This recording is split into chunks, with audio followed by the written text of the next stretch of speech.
Comme vous le savez, depuis la semaine dernière, nous avons démarré notre nouvelle thématique qui s'appelle Ecclésia. Dans le terme Ecclésia, on entend le mot Église, puisque cette thématique va se focaliser pendant plusieurs semaines, et ce durant certainement tout l'été, sur l'Église. Nous allons parler d'Église. Je crois que c'est un thème extrêmement pertinent pour la période dans laquelle nous entrons. Nous sentons plusieurs que la période dans laquelle l'Église entre dans les quelques mois à venir est une période déterminante pour l'avenir de notre Église. Nous devons nous poser des bonnes questions. Et le fait d'avoir cette thématique sur l'Église, ça va nous permettre de découvrir et redécouvrir la pensée de Dieu sur l'Église, la vocation de Dieu sur l'Église. Et quelles sont les promesses qui sont rattachées à l'Église? Dieu ne cesse d'annoncer des promesses de bénédiction, de direction, de miracles, de prodiges, de fraternité efficace pour l'Église. Et nous voulons vivre ces bénédictions. Nous voulons vivre les promesses de Dieu liées à l'Église. Alors il est impératif pour nous de découvrir et redécouvrir ce que véritablement est l'Église. Et en particulier la semaine dernière, lors de ce message d'introduction, on a annoncé peut-être un socle qui est la définition du terme ecclésia. Ecclésia est le terme grec qui, pour les Grecs, avant même que Jésus en parle dans ses enseignements de l'ecclésia, de l'Église, pour les Grecs, ecclésia avait une signification bien précise. C'était une assemblée de citoyens qui se mettaient hors de la cité, hors de leur activité professionnelle, hors de leurs diverses activités de la cité. Ils se mettaient à part et ils se préoccupaient du bien-être de la cité. Ils formaient des projets, ils réfléchissaient à une stratégie pour répondre aux différents besoins des orphelins, en passant par la rénovation de bâtiments, en passant par la prise en charge de certaines personnes qui ont certaines maladies. Ils réfléchissaient au bien-être de la cité. Et Jésus emploie exactement ce mot, ecclésia, pour parler d'un groupe de croyants, d'un groupe de disciples qui, en dehors de la société, appelés en dehors de la société par un comportement, par des valeurs, par une vie particulière.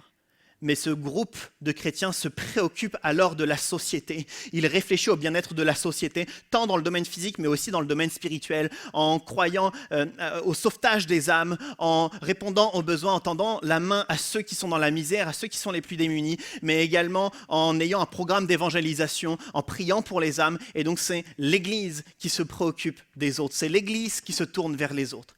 Et c'est sur ce socle que nous voulons poursuivre semaine après semaine cette thématique d'une Église qui se tourne vers l'extérieur, d'une Église qui se tourne vers les autres. Ce n'est pas seulement l'Église qui répond à nos propres besoins, et on remercie Dieu pour toutes les fois où il nous permet de grandir, mais c'est l'Église qui se tourne vers les autres, vers nos frères, vers nos sœurs dans la foi et vers les personnes de l'extérieur.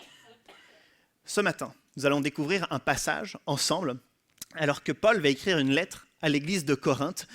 Paul va répondre à plusieurs questions, des questions liées au mariage, des questions liées à la viande, des questions liées à l'unité de l'Église. Et à un moment donné, Franck a lu tout au début un passage, je pense 1 Corinthiens 12, et on va lire ce matin 1 Corinthiens chapitre 13, on va lire les premiers versets ensemble.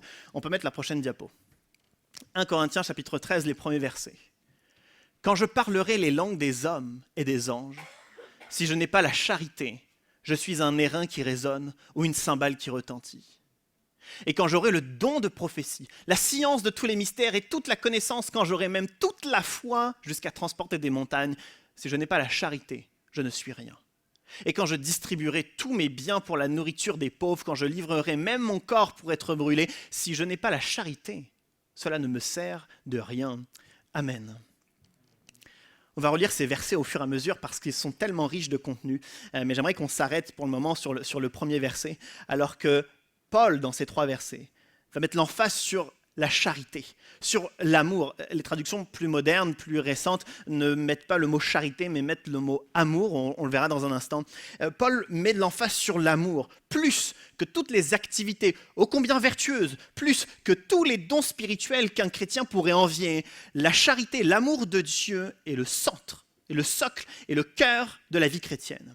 Et alors, on regarde ensemble le premier verset, où Paul commence en disant « Quand je parlerai les langues des hommes et des anges ».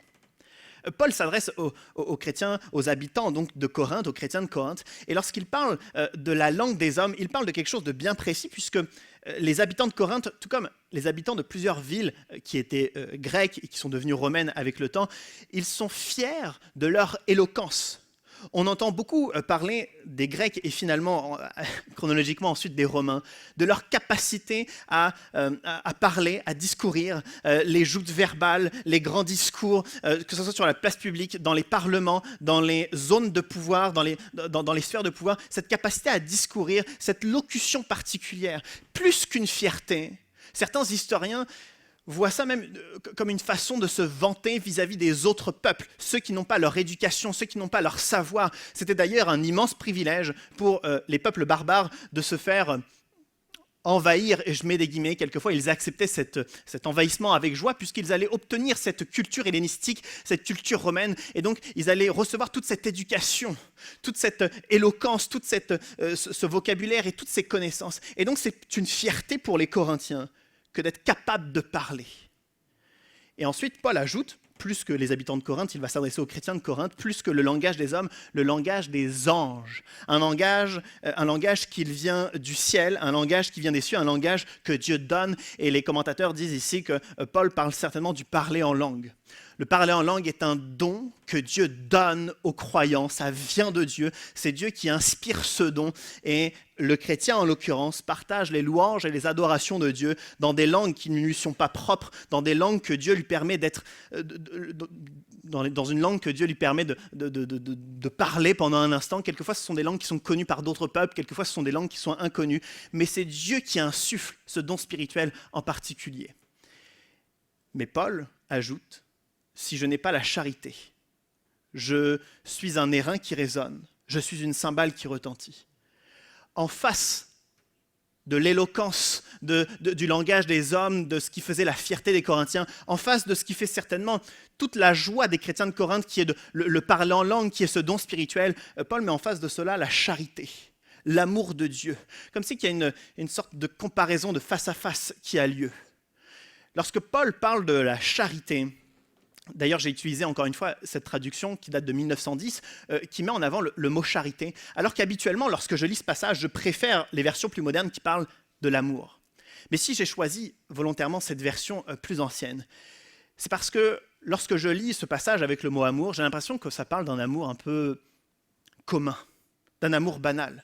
C'est l'amour que je retrouve partout, où en français on n'a qu'un seul mot pour parler d'amour, alors j'aime le chocolat, tout comme j'aime des amis, tout comme j'aime ma femme, tout comme j'aime Dieu, et c'est le même mot banal. Alors habituellement c'est vrai que je lis 1 Corinthiens 13 avec le mot amour, et ça me satisfait, mais je ne crois pas que c'est la pensée de l'auteur, bien au contraire. Paul ne parle pas d'amour d'amitié, il ne parle pas d'amour érotique et sensuel, il ne parle pas non plus de l'amour d'une mère à son enfant, ô combien cet amour est intense et profond, mais il parle ici d'agapé, l'amour de Dieu, l'amour divin, l'amour inconditionnel. Alors c'est volontairement que nous n'avons pas mis le mot amour, afin que nous ne pensions pas un instant que c'est un amour banal et commun, mais ici on parle de l'amour de Dieu. Et qu'est-ce que l'amour de Dieu ? Lorsqu'on regarde la Bible et particulièrement la vie de Jésus, Jésus incarne totalement l'amour de Dieu, cet amour divin, cet amour inconditionnel. On le voit alors que dans Paul qui écrit aux Philippiens, il parle de Jésus comme s'il s'était dépouillé de sa gloire. Et quel amour de Jésus à notre égard alors que Jésus se dépouille de sa gloire pour venir ici-bas.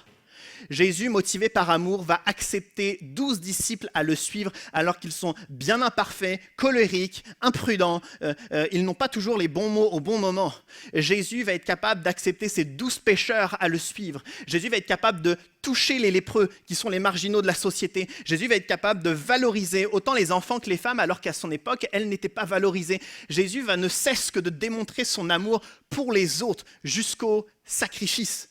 Encore une fois, pour les autres. À l'heure actuelle, alors que Jésus, depuis 2000 ans, est aux cieux, il ne cesse d'intercéder pour nous. C'est-à-dire que tout l'amour de Dieu est encore et encore et encore exprimé pour les autres, exprimé pour nous. C'est pour nous que Christ s'est incarné. C'est pour nous que Christ a fait son ministère ici-bas. C'est pour nous que Christ s'est sacrifié et c'est pour nous qu'il intercède en ce moment. L'amour divin, c'est un amour qui s'exprime pour les autres de façon inconditionnelle. Et ici, Paul parle de cet amour. Pas d'un autre amour, mais bel et bien de agapé, cet amour divin, cet amour inconditionnel. Et alors Paul, qui s'adresse aux Corinthiens en disant « Vous êtes fiers de votre éloquence, de votre maîtrise du langage des hommes, vous êtes reconnaissant à Dieu de ce don spirituel, le don des langues, d'être capable de parler dans des langues qui sont inconnues et données par Dieu, très bien. Mais si vous n'avez pas l'amour, si vous n'avez pas l'amour de Dieu, si vous n'avez pas cet amour qui est au service des autres, alors cela ne fonctionne pas. Je crois que c'était le talent, la compétence de beaucoup de Corinthiens d'avoir cette éloquence. Et je crois que nous avons les uns et les autres des talents, des compétences. Est-ce que ces talents et ces compétences sont pour nous, dans notre sphère privée? On est fiers de certains de nos talents, de certaines de nos compétences, mais on les garde pour nous, on les exprime dans un milieu personnel, dans une sphère privée? Ou est-ce que, à la différence de l'avertissement de Paul, motivé par l'amour de Dieu, on met ce talent, cette compétence au service des autres? Dieu donne des dons, et en particulier des dons spirituels, tout comme le parler en langue est un don spirituel. Et ce que Paul est en train d'encourager les chrétiens à faire, c'est de mettre ce don spirituel au service des autres, motivé par l'amour de Dieu. Est-ce que les dons spirituels que nous avons, est-ce que les expériences que l'on fait avec Dieu, est-ce que la vie chrétienne que nous avons, est-ce que ça porte des fruits vers les autres? Ou est-ce qu'on se satisfait des dons spirituels juste pour soi? Est-ce qu'on garde nos expériences de vie et tous les fruits de notre vie chrétienne juste pour soi? Ou est-ce que motivé par l'amour de Dieu, c'est un amour qui s'exprime vers les autres? J'aimerais vous raconter une histoire. C'était lorsque j'étais à Montréal, il y a un bâtiment annexe de l'église qui est au 2159 rue de Chambly, et le bâtiment, on le surnomme le 2159, que certainement Franck et Véronique connaissent. Et tout au début des premières actions sociales qu'il y a eu dans ce bâtiment, il y a une histoire que beaucoup de membres de l'église connaissent, et cette histoire, la voici. Il y avait une femme qui n'était pas forcément impliquée dans l'église, en tout cas pas plus que ça. Et puis elle n'était pas non plus forcément impliquée à l'extérieur, ni dans une association. Elle était une chrétienne qui venait le dimanche, qui s'asseyait et qui repartait. Et puis son métier, c'était qu'elle était esthéticienne, elle faisait des soins esthétiques à des femmes. Et puis, à un moment donné dans sa vie chrétienne, elle était vivement touchée par Dieu. Et elle a commencé à porter un fardeau pour les femmes solo. Vous savez, dans des familles monoparentales, certaines femmes sont seules pour s'occuper des enfants, seules.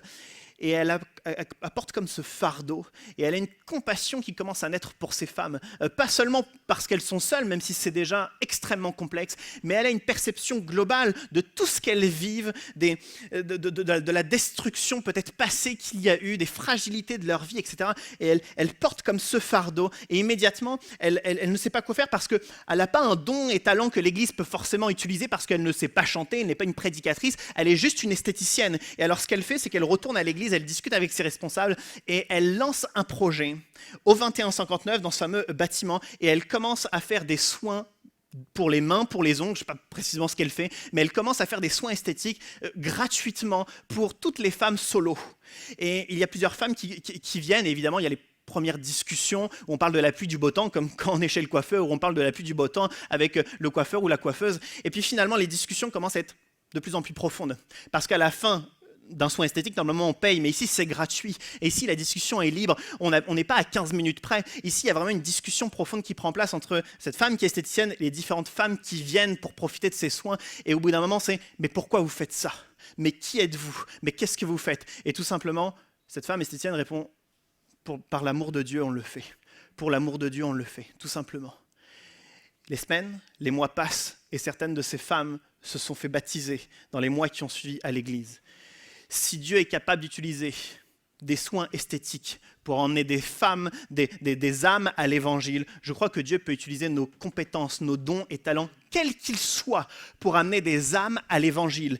Il peut arriver que nous soyons dans des périodes de notre vie comme une sorte de crise identitaire où on ne trouve pas notre singularité, on ne trouve pas notre don, on ne trouve pas notre talent, et on cherche à droite et à gauche. Et souvent dans l'église, on se sent peut-être comme dans un carton si on ne sait pas chanter, si on ne sait pas faire la sonorisation, si on ne sait pas s'occuper des enfants. On se pense peut-être en décalage avec le service de Dieu. Mais j'aimerais dire que peu importe notre don, notre talent ou notre compétence, Dieu veut non seulement nous utiliser, mais en plus il est largement capable de nous utiliser pour aller bien plus loin qu'on l'imagine. Elle est passée des soins esthétiques à finalement des âmes qui se convertissent grâce à elle. Alors peu importe notre don, notre talent, notre compétence, Dieu veut nous utiliser.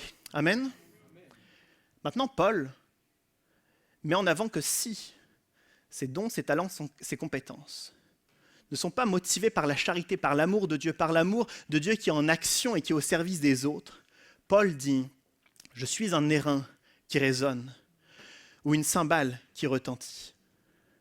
Tous les Corinthiens, lorsqu'ils entendent ces deux expressions, ils ont tout de suite compris de quoi ça parle, et ils sont presque à rire de ces expressions, parce que c'est quelque chose que tous les Corinthiens comprennent. Voici ce qui se passe. Évidemment que Corinthe, comme certainement beaucoup d'autres villes, fabrique des marmites, des cymbales, d'airain et certainement de d'autres matières, mais à Corinthe, il y a une religion païenne bien connue et très vite méprisée par tous les Corinthiens.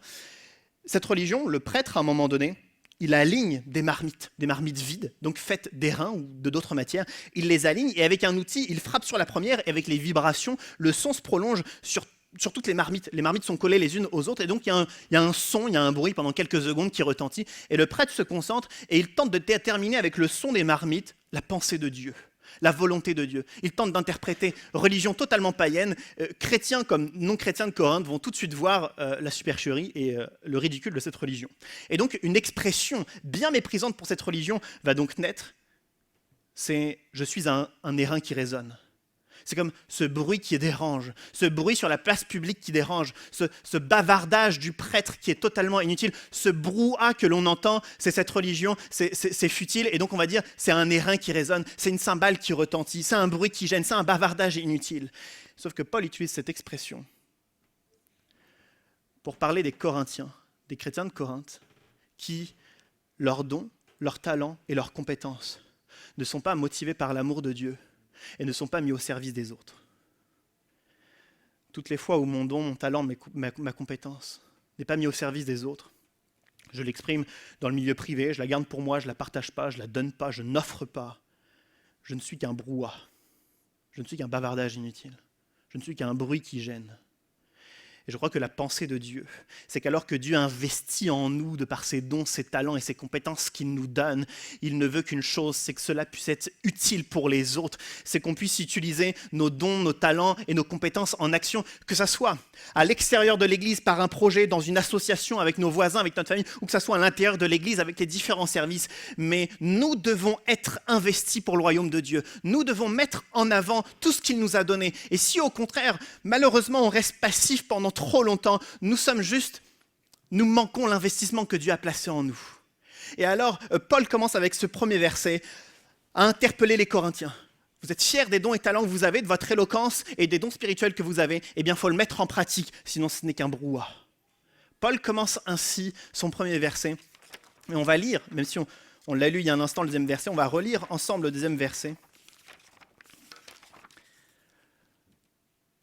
1 Corinthiens 13, le second verset, « Et quand j'aurai le don de prophétie, la science de tous les mystères et toute la connaissance, quand j'aurai même toute la foi jusqu'à transporter des montagnes, si je n'ai pas la charité, je ne suis rien. » Paul poursuit. Seconde phrase que Paul met en avant. Et Paul, cette fois-ci, commence avec le don de prophétie. C'est alors que Dieu se révèle en particulier à un chrétien, à un homme ou une femme pour lui transmettre un message que l'individu doit lui-même transmettre à un autre individu ou à une collectivité. C'est Dieu qui transmet son message au travers d'un homme et ce message transmis, c'est la prophétie. C'est évidemment quelque chose que nous avons absolument besoin dans notre vie et quelque chose que nous demandons. On ne demande pas toujours à Dieu de nous parler par la prophétie, même si quelquefois on peut le demander, mais nous demandons à Dieu son message, nous demandons à Dieu sa direction, nous demandons à Dieu un cap, on demande à Dieu qu'il puisse nous parler. On est à un carrefour professionnel, on demande la volonté de Dieu. On a un carrefour de vie relationnelle, on demande la volonté de Dieu. On a peut-être une épreuve, on demande l'issue à Dieu et on ne cesse de demander à Dieu son message, qu'est-ce qu'il a à nous transmettre, et le don de la prophétie est un des outils que Dieu a choisi. Et je dirais même, c'est mon regard personnel, et ça n'engage que moi, mais au travers de tous les dons spirituels que Dieu donne à ses enfants, le don de la prophétie a une place de grande valeur. On a l'impression qu'il y a un accès presque direct entre Dieu et celui qui reçoit le message. C'est la prophétie c'est tout simplement la prophétie, et ça a une place très importante, non seulement dans la Bible, mais aussi dans une église. La prophétie, le message que Dieu transmet, a une place de grande valeur. Mais Paul dit, si je n'ai pas la charité, je ne suis rien. On est tous capables, avec quelques années de vie chrétienne, de comprendre que la prophétie a est extrêmement importante, elle a beaucoup de valeur, mais si je n'ai pas la charité, je ne suis rien. On a l'impression que Paul pense inspiré par Dieu, il croit que la charité, l'amour de Dieu, posséder l'amour de Dieu, a encore plus de valeur que le don de la prophétie. Paul poursuit en parlant de la science de tous les mystères et toute la connaissance. Certainement, puisque depuis le début, Paul parle de différents dons spirituels, ici encore, ça doit être un don spirituel, et les commentateurs pensent qu'il parle du discernement, de la sagesse, une parole de connaissance particulière. Et là encore, c'est quelque chose que nous attendons et que nous souhaitons, que nous espérons. Ça brûle sur nos lèvres lorsque nous prions, puisque nous demandons à Dieu le discernement et la sagesse, pas toujours dans ces mots, mais on demande à Dieu de nous protéger pour aller dans la bonne direction, de faire les bons choix. On demande à Dieu sagesse lorsque on va dans des milieux qui ne sont pas toujours évidents. On demande à Dieu le discernement lorsqu'on a des choix importants et des carrefours de notre vie. C'est-à-dire que même si on n'utilise pas toujours le mot discernement et sagesse, c'est quelque chose que nous attendons et que nous espérons. Le discernement fait partie des choses que le chrétien attend le plus. Et pourtant, là encore, Paul dit, si je n'ai pas la charité, je ne suis rien. Comme si que posséder la charité, comme si que l'amour de Dieu en soi a une place extrêmement importante pour Paul, inspiré par Dieu. Et Paul ajoute une troisième phrase qu'on a lue il y a un instant, en parlant de la foi. Paul dit, toute la foi jusqu'à transporter des montagnes. En étant très honnête, il y a une petite nuance à faire dans les propos de Paul, puisque Paul reprend un peu les mots de Jésus. Jésus, lorsqu'il parle de la foi, il dit qu'un peu de foi rend capable de déplacer des montagnes. Et Paul dit toute la foi jusqu'à transporter des montagnes. La différence entre les propos de Jésus et les propos de Paul, c'est que Jésus dit un peu de foi pour déplacer des montagnes, et Paul dit toute la foi. Cette nuance, elle est importante, parce qu'on doit comprendre que Paul ne parle pas juste, banalement, de la prophétie, du discernement et de la foi. Mais Paul est en train de dire, il est en train de mettre le doigt sur ce que les chrétiens, que ce soit de Corinthe ou nous tous actuellement, sur tout ce que les chrétiens espèrent et attendent le plus. On attend la prophétie, on attend le discernement et on espère avoir toute la foi possible. En tout cas, c'est ma prière très régulièrement d'avoir la foi pour persévérer, la foi pour endurer, la foi contre mes doutes, la foi contre la tentation. Et donc Paul, il met presque de l'emphase sur tout ce que le chrétien attend, la prophétie, le discernement et même toute la foi. Mais finalement, malgré toutes ces choses ô combien importantes pour la vie chrétienne, Paul dit, si je n'ai pas l'amour de Dieu, si je n'ai pas la charité, je ne suis rien. Pour Paul, la charité a une place particulière. Pourquoi l'amour de Dieu a-t-elle une place si importante? J'aimerais relier à ce passage un verset de Galates chapitre 2. Il n'est pas projeté. Galates chapitre 2, verset 20, où Paul dit « Ce n'est plus moi qui vis, c'est Christ qui vit en moi. » Je le répète, ce n'est plus moi qui vis, c'est Christ qui vit en moi. Paul est en train de dire que dès lors qu'il a reconnu Jésus-Christ comme son Seigneur, c'est le Seigneur Jésus-Christ qui vit en lui, parce que Paul a démarré une relation de proximité avec Dieu, une communion si particulière, qui a comme une cohabitation. Il ne rencontre pas dans la présence de Dieu, dans la prière ou la louange ou la lecture de la parole, il ne rencontre pas Dieu une fois par mois ou une fois par an, auquel cas on ne peut pas parler de cohabitation. Mais il a tellement une relation de proximité avec Dieu qu'il y a cette cohabitation et qu'il est capable de dire « c'est Christ qui vit en moi ». Paul a décidé que ça n'allait plus être sa propre volonté qui guide sa vie, mais Christ en lui qui le guide. Et donc il y a cette telle relation qu'il est capable de dire « Christ vit en moi ». De même que Paul ne cesse de dire « si je n'ai pas la charité, si en moi il n'y a pas l'amour de Dieu, si en moi Dieu ne dépose pas son amour, si en moi Christ ne vit pas, je ne suis rien ». Dans les propos de Paul, l'amour de Dieu est aussi important, a une place si importante par rapport... Il n'y a pas de rapport de valeur, évidemment, mais on va avancer. Mais pour Paul, la charité a une place si importante comparée à la foi, à la prophétie, au discernement pour une raison. C'est parce que avoir l'amour de Dieu en soi reflète forcément que Christ vit en soi. La réciproque est tout aussi vraie. Si je n'ai pas l'amour de Dieu en moi, Christ ne vit pas en moi. Et alors je crois que dans mes prières personnelles, souvent je demande à Dieu la foi dans mes problèmes, dans mes épreuves, dans mes difficultés. Mais plus que de me donner la foi, Dieu veut que j'ai une relation avec lui, une communion, une proximité avec lui. Souvent, lorsque je suis perdu, je demande à Dieu le discernement et la sagesse. Mais plus que de m'offrir le discernement, Dieu veut que j'ai une relation avec lui. Il veut habiter en moi. Plus que de rechercher une prophétie, de rechercher une parole, de rechercher une direction, Dieu veut habiter en moi. Et pour cela, c'est une relation que nous devons travailler. Il n'y a pas de mystère, il n'y a pas de nouvelle énigme. Pour travailler sa relation avec Dieu, ça reste la prière, l'intercession, écouter de la louange, louer, adorer Dieu, méditer sa parole, s'entretenir dans des disciplines spirituelles. Tout est lié. Paul nous dit que Christ doit vivre en nous. Et alors que Christ vit en nous, évidemment, que l'amour de Dieu est déposé. Et alors, évidemment, la foi, la direction de Dieu et le discernement arrivent. Tout à l'heure, il y a une prière.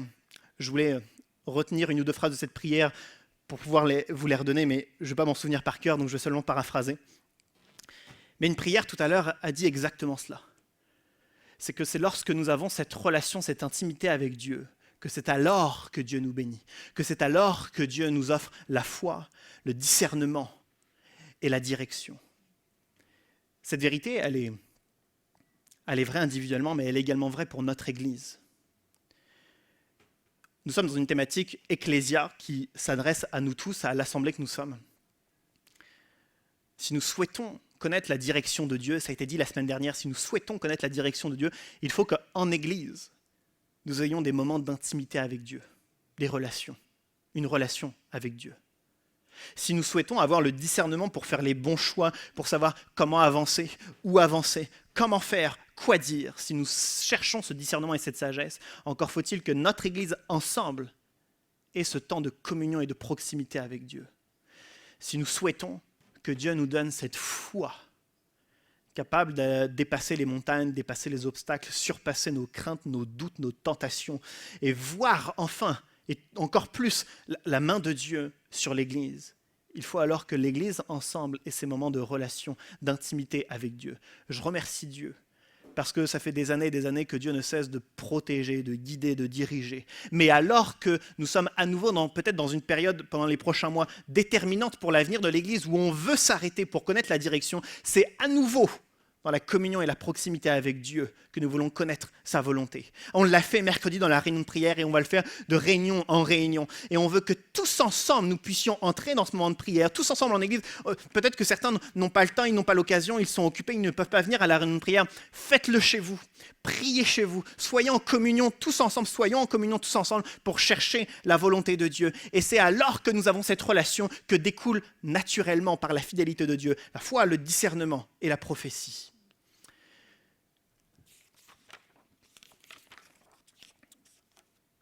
Paul poursuit sa dernière phrase, le verset 3. Voici ce que Paul dit. « Et quand je distribuerai tous mes biens pour la nourriture des pauvres, quand je livrerai même mon corps pour être brûlé, si je n'ai pas la charité, cela ne sert de rien. »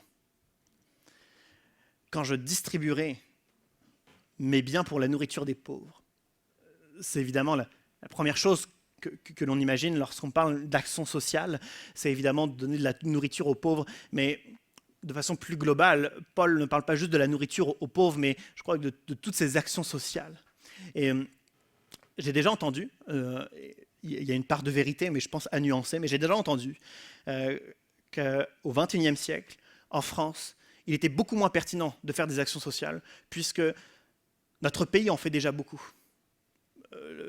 L'assurance chômage, les allocations familiales, l'éducation qui est gratuite. Il y a une forme il y a un système, une contribution qui fait qu'il est difficile d'être dans le besoin. Sauf que Paul dit, en parlant de ces actions sociales, si je n'ai pas la charité, cela ne sert de rien. Et à nouveau, lorsque Paul parle de la charité, il ne parle pas de l'amour lambda, banal et commun avec un grand A, mais il parle de l'amour de Dieu, l'amour divin. Est-ce que notre gouvernement, notre pays et nos lois ont démontré que Jésus-Christ était leur Seigneur et Sauveur? Pas sûr, pas encore en tout cas. Qui possède cet amour et cette charité en soi? Est-ce tout le gouvernement et tous ceux qui décident dans notre pays, ou est-ce nous les chrétiens? C'est nous qui avons l'amour de Dieu. Alors, c'est nous qui rendons toutes les actions sociales pertinentes parce que nous avons l'amour de Dieu. Pourquoi est-ce que cela est pertinent? Parce que le passage, au final, le sous-entend. Qu'est-ce que peut faire le système? Il va, par exemple, offrir de la nourriture aux pauvres. Est-ce que c'est ce que les chrétiens vont faire? Les chrétiens peuvent faire, en effet, de donner de la nourriture, mais les chrétiens vont faire bien plus parce que nous aimons de cet amour divin. Alors, plus que de donner la nourriture, il y aura le salut derrière. Plus que d'offrir des vêtements, on va chercher à offrir le salut derrière. Plus qu'un soin esthétique, au 2159, il y a le salut qui est offert derrière. Nous aimons véritablement et nous ne nous satisfaisons pas de simplement une allocation chômage et puis tu te débrouilles, de simplement une allocation familiale et tu te débrouilles. Mais nous avons cet amour divin qui nous pousse à accompagner totalement. Et donc je crois que l'action sociale par l'Église est d'autant plus pertinente parce qu'on veut aller jusqu'au bout. Plus que de répondre à un besoin ponctuel, on veut gratter, on veut avoir des accompagnements pastoraux, des accompagnements fraternels, on veut aller toucher les cœurs au plus profond, c'est ce que nous voulons faire. C'est déjà tellement fait au travers des parrainages des enfants, au travers de certaines aides administratives qui est fait, au travers de l'urgence alimentaire, mais on veut aller encore plus loin parce que les besoins sont nombreux et on veut aller gratter plus loin. Et peut-être que, alors que quelques membres de l'Église participent à ces actions sociales, peut-être que 2 fois plus devraient participer, donner de leur temps, répondre à d'autres besoins encore. Peut-être que beaucoup plus d'entre nous pourraient alors s'investir pour commencer à répondre aux besoins et commencer à parler du message du salut. La semaine dernière, nous avons dit que dans la prière, nous devions rechercher un programme d'évangélisation. Parce que c'est l'appel de l'Église, encore une fois, Ecclésia, c'est un groupe de chrétiens séparés de la société qui doit se préoccuper de la société et se préoccuper des âmes, ça doit être là, ça doit être dans notre cœur. Et alors je crois que nos actions sociales, on les fait, on va les poursuivre, on va s'investir plus encore, mais un programme d'évangélisation doit être mis en place. Parce que le salut des âmes est important pour nous. Ça doit l'être encore plus, encore et encore. Je sais que les uns et les autres, on témoigne à droite, à gauche, mais je pense que si on met nos ressources communes, si on prie ensemble là-dessus, si on forme des activités ensemble, il y aura certainement encore plus d'efficacité dans la façon dont on peut rejoindre les âmes. L'amour divin, l'amour de Dieu, qui est censé motiver chaque chrétien à se tourner vers les autres, Paul va le détailler. Voici ce que Paul dit, on va mettre la prochaine diapo. C'est les versets qui suivent. L'amour est patient, il est plein de bonté. L'amour, il n'est pas envieux, il ne cherche pas à se faire valoir, il ne s'enfle pas d'orgueil, il ne fait rien d'inconvenant, il ne cherche pas son propre intérêt, il ne s'aigrit pas contre les autres, il ne trame pas le mal. L'injustice l'attriste, la vérité le réjouit. En toute occasion, il pardonne, il fait confiance, il espère, il persévère. C'est la définition de l'amour de Dieu en nous. Voici comment l'amour de Dieu devrait vivre et s'exprimer en nous, comme ceci. Mais je vais être honnête, tout l'amour que j'ai pour Joséphine, ma femme, ne ressemble pas toujours à ça, parce que j'ai des éléments qui manquent, j'ai mes imperfections. Et tout l'amour qu'on peut avoir pour les autres ne reflète pas cela, sauf si, comme le dit Paul, ce n'est plus moi qui vis, c'est Christ qui vit en moi. Et je crois que on ne peut pas se préoccuper des autres si nous n'avons pas cet amour de Dieu en nous. Et on ne peut pas avoir cet amour de Dieu si dès maintenant, nous n'enrichissons pas encore plus notre relation et notre proximité avec Dieu. Si on ne fait pas en sorte que Christ habite en nous, de cohabiter avec Christ, de chercher sa volonté jour après jour, de découvrir encore plus Dieu jour après jour. Tout est lié. Et je crois qu'alors que l'Église, de par sa définition, pas parce qu'on le veut, mais parce que c'est la définition de l'Église ecclésia, si l'Église se tourne vers l'extérieur, elle doit d'un autre côté se tourner encore plus vers Dieu et rechercher encore plus sa proximité avec Dieu. Il y a un élément que je veux souligner qui n'est pas hors de propos. On va remettre la diapo juste avant. Et encore d'avant.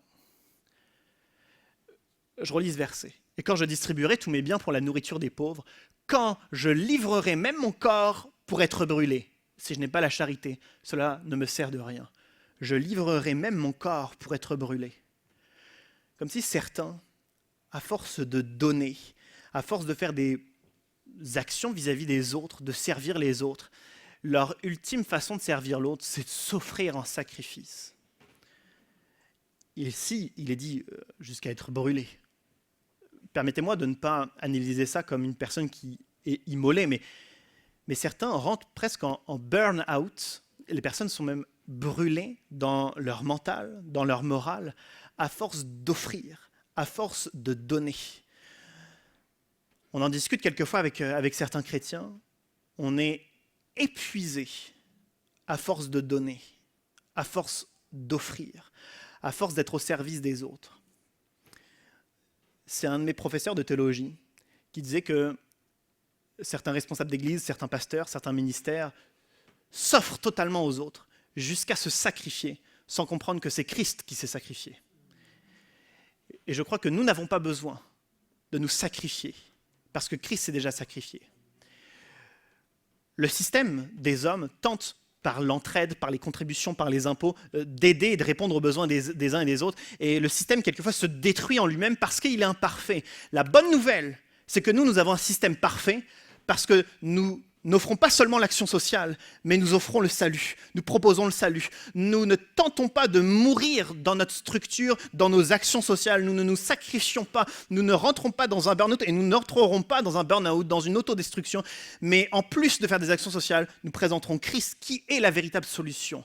Alors je crois qu'au moment où on tente d'aider certaines personnes, quelquefois on tombe dans un gouffre parce qu'on n'arrive pas à les aider, parce que c'est trop difficile, parce que la montagne est insurmontable. La bonne nouvelle, c'est que ce n'est pas nous qui allons les sauver. C'est que c'est Christ. Et je veux nuancer ce que nous serons encore plus capables de faire à l'avenir.